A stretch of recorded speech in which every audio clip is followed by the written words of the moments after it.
পুরো ভিডিওটি দেখার আগে সাবস্ক্রাইব বাটনে চাপ দিয়ে সাথে থাকুন। ইন্টিমেট 10 এটি টাডালাফিল গ্রুপের একটি ওষুধ। যাদের ইরেকটাইল ডিসফাংশন রয়েছে, অর্থাৎ লিঙ্গ উত্থানজনিত সমস্যা, অর্থাৎ লিঙ্গ শক্ত হয় না, তাদের ক্ষেত্রে ডাক্তার এটি সাজেস্ট করে থাকেন। এই ওষুধটি একবার খেলে 36 ঘন্টা পর্যন্ত কাজ করে, সুতরাং দিনে একটির বেশি খাওয়া যাবে না।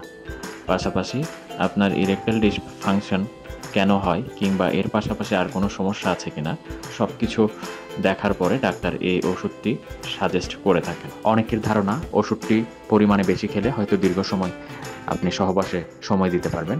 ধারণাটি সম্পূর্ণ ভুল, সুতরাং আপনি এটি একটির বেশি সেবন করবেন না। পাশাপাশি এটি সহবাসের ঠিক 30 মিনিট থেকে 1 ঘন্টা আগে আপনি সেবন করবেন, তাহলে ভালো ফলাফল পাবেন। টাডালাফিল ওষুধটি অর্থাৎ ইন্টিমেট ওষুধটি বিভিন্ন ডোজের হয়ে থাকে। এটি বাজারে 2.5 মিলিগ্রাম, 5 মিলিগ্রাম, 10 মিলিগ্রাম, 20 মিলিগ্রাম বিভিন্ন ডোজে পাওয়া যায়। ডাক্তার রোগীর অবস্থা অনুযায়ী এক একজনকে এক একভাবে সাজেস্ট করে থাকেন। আপনার কোনটি প্রয়োজন হবে সেটি আপনি ডাক্তারের সাথে পরামর্শ করে সেবন করবেন।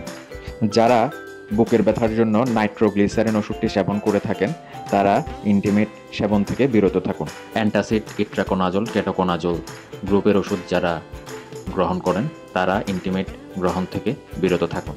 যারা আঙ্গুর ফলের জুস গ্রহণ করেন, তারা ইন্টিমেট সেবন থেকে বিরত থাকবেন। ইন্টিমেট ওষুধটি খেলে সাধারণত মাথা ব্যথা, পিঠে ব্যথা এবং বদহজম দেখা দেয়। পাশাপাশি গুরুতর পার্শ্ব প্রতিক্রিয়া হিসেবে চোখ ও কানে ব্যথা ও বদহজম দেখা দিতে পারে। যাদের হাই ব্লাড প্রেশার রয়েছে, তারা এই ওষুধটি গ্রহণ থেকে বিরত থাকুন। এইসব পার্শ্ব প্রতিক্রিয়া দেখা গেলে ডাক্তারের পরামর্শ নিন। সকলকে ধন্যবাদ।